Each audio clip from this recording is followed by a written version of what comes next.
يا صباح الحلويات على احلى اخوات في الدنيا، ازيكم حبايبي؟ عاملين ايه؟ لو لسه اول مره تشوفوني احب اقول لكم انا رندا ودي قناتي على اليوتيوب، والنهارده راجعه لكم فيديو جديد حلو جدا جدا جدا. هنعمل حاجات كتير مع بعض، ولسه لو لسه اول مره تشوفيني ما تنسيش تحط الاشتراك واللايك والكومنت الحلو، ولو انت متابعاني من زمان يلا ارزعيني اللايك. يلا النهارده بقى راجعه لكم فيديو حلو جدا، هنعمل اكل الاجازه، اكل المواقف الصعبه. عايزه اقول لكم في اكلات كده مستحيل تعمليها في اي يوم عادي. ليه؟ ليه من غير ليه؟ هو كده ما تعرفيش تعمليها في يوم عادي، لازم تبقي واخده اجازه، تبقي عندك بريك، يبقى عندك وقت فراغ، يبقى عندك شويه صحه. ما احنا النهارده هنعمل الاكل ده اللي هو بملخص اللي انا قلته لكم ده.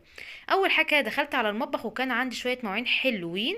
ما اهم حاجه في المطبخ ان احنا ننضفه حلو قوي قبل ما نشتغل. وخديها يا بنتي مني نصيحه، اغسلي مواعينك ووضبي حاجتك قبل الشغل، عشان بعد الشغل مش عارفه تقفي بجنبك مهما كان مساحه مطبخك، فاهمينها كده؟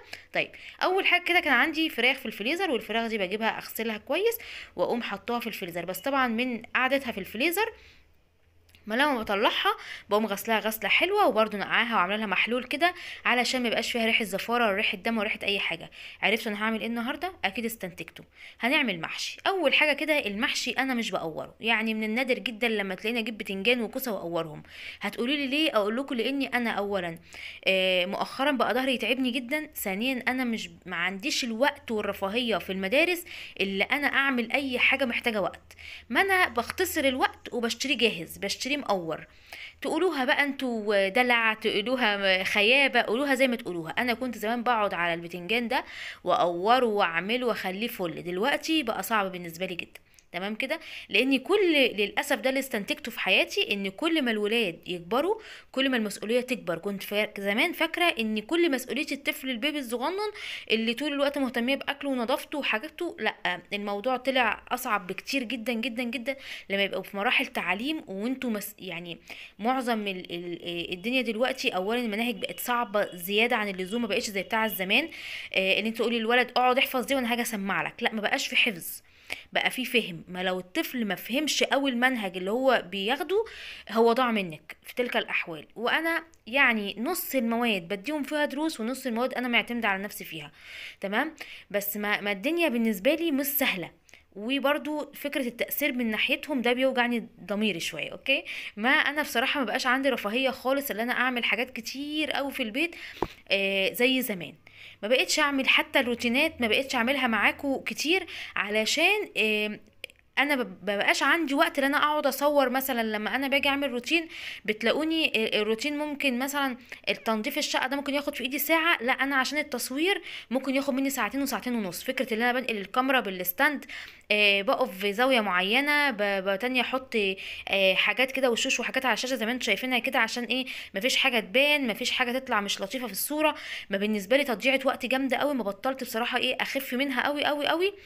قلت خليني في المطبخ بقى احسن، يعني فاهمينها. وان شاء الله طبعا في ناس قالت لي يا رندا لا احنا بنحبك جدا وانت بتعملي الروتين ده وبنحس بطاقه ايجابيه. ان شاء الله هعمل لكم. كده كده احنا خلاص داخلين على شهر 12 اهو، هيجي بقى تنظيفات العيد وتوضيب العيد وغسيل السجاد والهيصه دي. هنعمل فيديوهات كتير مع بعض، بس انتوا شجعوني وحطوا لي اللايك وشجعوني كده بكلمه حلوه عشان اقدر اكمل وانزل لكم فيديوهات كتير. تمام كده؟ اول حاجه كده نضفنا بقى الخضره، والخضره دي من اهم الحاجه اللي تقدري تغسليها على قد ما تقدري. ليه بقى؟ لانها تبقى شايله ميكروبات وحاجات صعبه جدا ما بتشوفهاش انت بعينيكي، او حتى لو انت غسلتيها كذا مره ما تنفعش. الخل بيطهرها. الاطفال اللي بيجي لها ديدان، والناس اللي عندها ديدان بتيجي من عدم نظافه الحاجه. هتقولي احنا بننضفها كويس يا رندا، لا، تنظيفات عن تنظيفات تفرق. شويه خلي كده على اي حاجه خضره هتلاقي معاك الدنيا زي الفل. نضفت البتنجان وغسلته والكوسه والفلفل، ورحت غاسله الخضره ونقعها بشويه خل وشطفتها ونقعتها تاني، ورحت جايبه شويه ميه كده حلوين وحطيت فيهم شويه ورق لورا وشويه اسمها ايه دي، كوبيبه صيني، وقطعت طماطمايه وحطيت بصلايه والدنيا زي الفل. طبعا الفرخه نقعها بشويه خل وشويه ملح على جنب كده لما تنزل باقي الدم اللي رصبته في الكيس. هي نضيفه بس برضو ايه، الاحتياط واجب. طيب جبت بقى معايا الطماطم، والطماطم اليومين دول حلوه بس مش رخيصه قوي، يعني ب6.5 ب5. يعني في العادي اللي هي تبقى حلوه قوي قوي كده بتبقى رخيصه. مش عارفه يعني، يمكن هو ده الرينج اللي بقى موجود دلوقتي، الله اعلم يعني بصراحه. مسكت بقى الطماطم غسلتها، وبعد كده الفراخ هي بقت زي الفل معايا. انا بقى ببدا اشيل الدهون كلها اللي فيها كده، علشان يعني مش صحيه وكده كده مش هناكلها.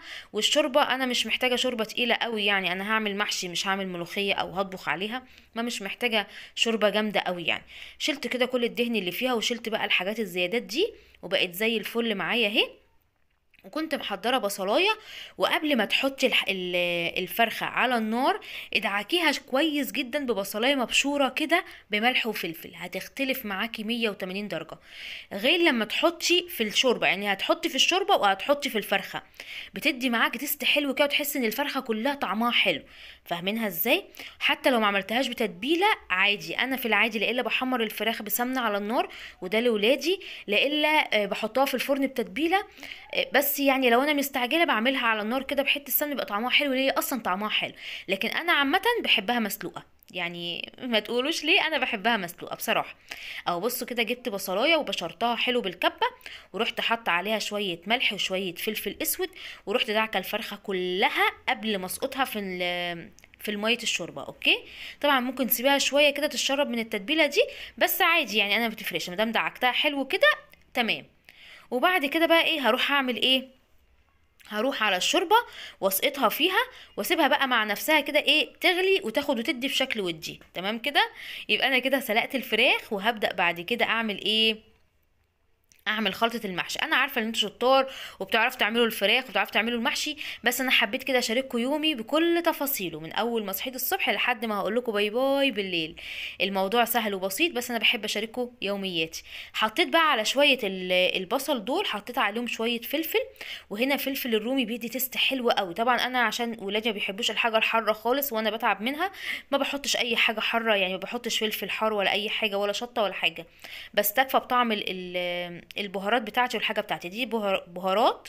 وحطيت شويه فلفل اسود، شويه بابريكا، شويه كمون، شويه كزبره ناشفه. لو انت عندك بقى توابل محشي دلوقتي موجوده عند العطار وبتتباع في اكياس، ماشي، حط شويه ملح. عندي كمان هنا خليط الباربيكيو حلو جدا، ده خليط بقى مع بعضه، فلفل حار على فلفل حلو على شويه بهارات حلوه قوي قوي كده، ملح صيني مش عارف ايه، تمام. حطيها مع بعض، حطيت شويه توم باودر وشويه بصل باودر. حطي توابلك كلها، المحشي ما بيقولكيش لا، الاكله الوحيده اللي بتحب التوابل زي يعني.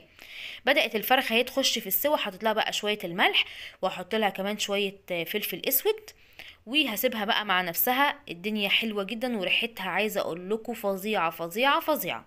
خلاص. طيب رحت بقى على ايه، على البطاطا. انا كان نفسي في بطاطا مسلوقه زمان، يعني من النادر جدا لما كنت اسمع عن البطاطا المشويه دي، مش عارفه ليه كنت اشوفها عند الراجل اللي بيقف قدام المدرسه الصبح ده، عارفينه ده اللي كنت بشوفه عنده بطاطس البطاطس ايه البطاطا المشويه. لكن ماما طول عمرها الله يرحمها يا رب كانت طول عمرها تعملها لنا مسلوقه، تمام. طيب بدات البطاطس انا ليه مصممه على البطاطس، نفسي فيها ولا ايه يا جدعان، مش عارفه البطاطا هي بنت عمها على فكره، بس فرق كبير طبعا. طيب البطاطا هنا بدأت تخش في السوا اهي، وانا المحشي كان دخل كمان التسبيكه بتاعته، حطيت له الرز وكان روعه بجد بجد بجد بجد، طعمه حلو قوي. بدأت احشيه، وانا لما باجي احشيه بقوم حاطه ايدي كده، المهم تكون في عقله فاضيه في الاخر، ليه؟ لان هو هيكبر ويتكاثر، وعشان ما هقدرش رز جامد، كل الرز اللي انا هحطه زياده ده خلي بالكم هيقع في الحله، ما هينوبني غير اللي هو هيبوظ شكل المحشي بعد لما يخرج، وكمان ههدر رز جامد قوي. طب ما انا ممكن لما يفيد معايا شويه رز صغيرين، ممكن تاني يوم اسويهم كده في حله صغننه لو انا عندي اطفال او احنا بنحب رز المحشي ده عادي وناكلهم، ليه نهدر ونرمي؟ مش مستاهله يعني.